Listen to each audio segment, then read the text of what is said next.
My next patron question is from Andrew, who wants me to compare two big screen movies based on animated shows whose popularity had somewhat faded. In the world of animated TV show movie adaptations, two of them tend to be viewed on the lower end, and both come from different channels. So my question is, which is better? Disney's Teacher's Pet or Nickelodeon's Rugrats Go Wild? Both of these were movies that felt like they came onto the scene too late, with Rugrats' perch on top of Nickelodeon being surpassed by SpongeBob by that point, and Disney having quietly ended Teacher's Pet 2 years prior. I can speak from personal experience. I really enjoyed Teacher's Pet when I watched it on one Saturday morning and found it to be a funny and charming animated show with a unique art style. However, when the film was released in 2004, like most, it had probably been about 2 years since I'd seen an episode, and I'd sort of moved on. Rugrats was another show I was an avid viewer of, and I even saw the first movie in theaters. But by the time Rugrats Go Wild was released in 2003, my interest in the franchise had waned. But which movie do I prefer? I'm going to pick Teacher's Pet. Despite some of the problems I have with it, the movie does have the occasional charms. One of the most appealing things about the film is the art style, created by Gary Baseman. Teacher's Pet looks like no other Disney animated film, and really embraces the classic and cartoony nature of these characters. There are a decent amount of funny one-liners, and there's a self-aware streak throughout the movie, especially when it makes the obvious comparison between Spot's story and Pinocchio's. You can also never go wrong with casting Nathan Lane, and there are a few scenes that really take advantage of what a funny performer and brilliant singer he is. With that said, Teacher's Pet does run into the issue a lot of these movies based on television shows have, in that it mostly feels like a longer episode.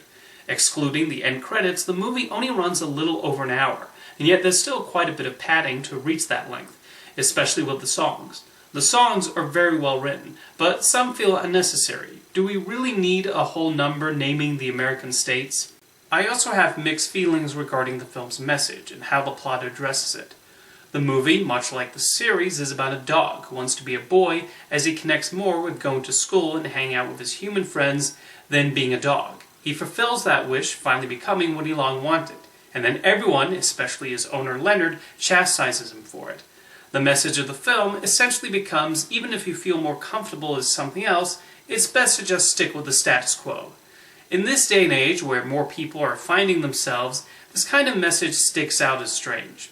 Otherwise, Teacher's Pet is an entertaining enough movie, even if I prefer the television show. Meanwhile, Rugrats Go Wild, with it having the Rugrats interact with the wild thornberries, comes across as very forced. This was originally going to be a television special, but the decision was then made to turn it into a theatrical movie, and it shows.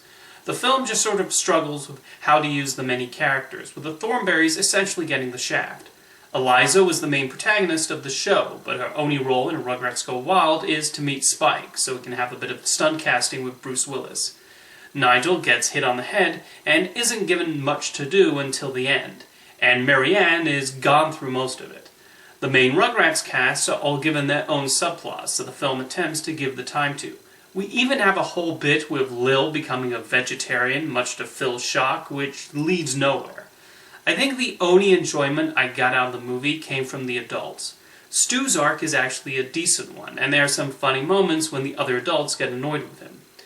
Otherwise, Rugrats Go Wild just seems to exist to further extend these two Nickelodeon classic Chupo brands, but as a movie it falls short of being anything all that engaging or funny.